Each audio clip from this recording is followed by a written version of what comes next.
पंढरपूर पासून अगदी जवळ पंढरपूर ते जुना कासेगाव रस्त्यावर लोटस स्कूल नजीक सागर डेव्हलपर्सच्या माध्यमातून आम्ही घेऊन आलो आहोत ओपन प्लॉटचा भव्य प्रकल्प शिवनगरी। शिवनगरी या ठिकाणी उपलब्ध आहेत अगदी 1 गुंठ्यापासूनचे प्लॉट। यामध्ये अंतर्गत 30 फुटी रस्ते, रस्त्याच्या दोन्ही बाजूला झाडे, पुरेशा प्रकाश व्यवस्थेसाठी स्ट्रीट लाईटची सोय, स्वतंत्र पाण्याचे नळ कनेक्शन, संपूर्ण प्लॉटिंग क्षेत्राला compound, children park, open space, walking track, open gym, तसेच वृद्धांना बसण्यासाठी बाकडे। तर मग सर्व सोयींनी युक्त जुना कासेगाव रस्त्यावरील शिवनगरी येथे प्लॉट बुकिंग साठी आजच संपर्क करा। साईटचा पत्ता लोटस स्कूल पाठीमागे जुना Kasegaon road Pandharpur. Mobile number 7218 74 31 31 7218 17 12 21।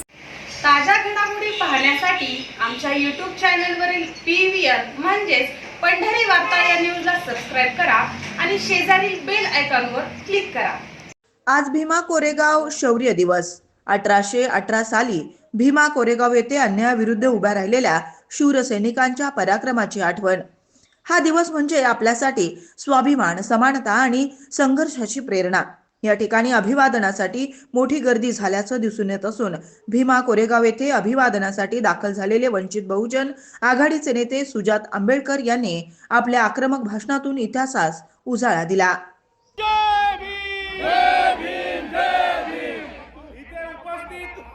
तमाम भीम सैनिकांना आणि बाबासाहेब आंबेडकरांच्या आईवडिलांना माझा मानाचा प्रेमाचा सप्रेम क्रांतिकारी जय भीम, जय भीम, जय भीम। मित्रांनो, आपल्या सर्वांना आपला शूरवीर 500 योद्धांचा भीमा कोरेगावचा इतिहास आठवतोय आणि इतक्या वर्षापूर्वी जरी ती लढाई झाली असेल तरी 2025च्या शेवटी 2026 मध्ये जाताना आजही भीमा कोरेगावला लाखोच्या संख्येने भीम अनुयायी येतात आणि आपण यांनी हेच दाखवून दिले की भीमा कोरेगावच्या दिवशी ज्या